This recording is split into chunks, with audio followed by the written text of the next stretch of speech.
এক বৃদ্ধ লোক তার অসুস্থ স্ত্রীর সব কাজ নিজের হাতে করবেন। গল্পটি মনোযোগ দিয়ে শুনবেন, হয়তো আপনার জীবনেও পরিবর্তন আসতে পারে। স্ত্রীর জন্য তিনি রান্না করতেন, স্ত্রীকে খাইয়ে দিতেন, কাপড় চোপড় ধুয়ে দিতেন, ঘুম পাড়াতেন, পরিষ্কার করাতেন, এমনকি কোথাও গেলে স্ত্রীর হাত ধরে সাথে নিয়ে যেতেন। সারাদিন এক মুহূর্তের জন্য স্ত্রীকে চোখের আড়াল করতেন না তিনি।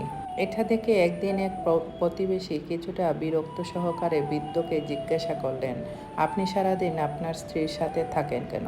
আপনার নিজস্ব কোনো কি ব্যক্তিত্ব নেই?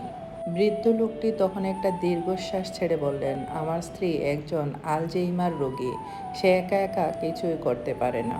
প্রতিবেশী তখন কৌতূহলী হয়ে জানতে চাইলেন, আপনি যদি ওনাকে ছেড়ে চলে যান তাহলে উনি কি খুব কষ্ট পাবেন?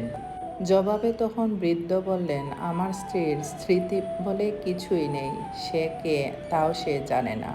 অনেক বছর ধরে সে আমাকে চিনতে পারে না, তার মেমোরিতে কোনো কিছুই নেই।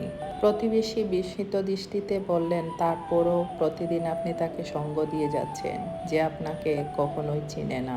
উত্তরে তখন বর্ষিয়ান বৃদ্ধ লোকটি মৃদু হেসে বললেন, সে জানে না আমি কে, কিন্তু আমি তো জানি সে কে।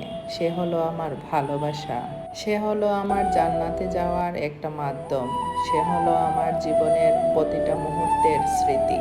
তার জন্য আজকে আমি বাবা হয়েছি, তার জন্য আমি স্বামী হয়েছি। তার জীবন সে উজাড় করে দিয়েছে আমার সংসারের পিছনে।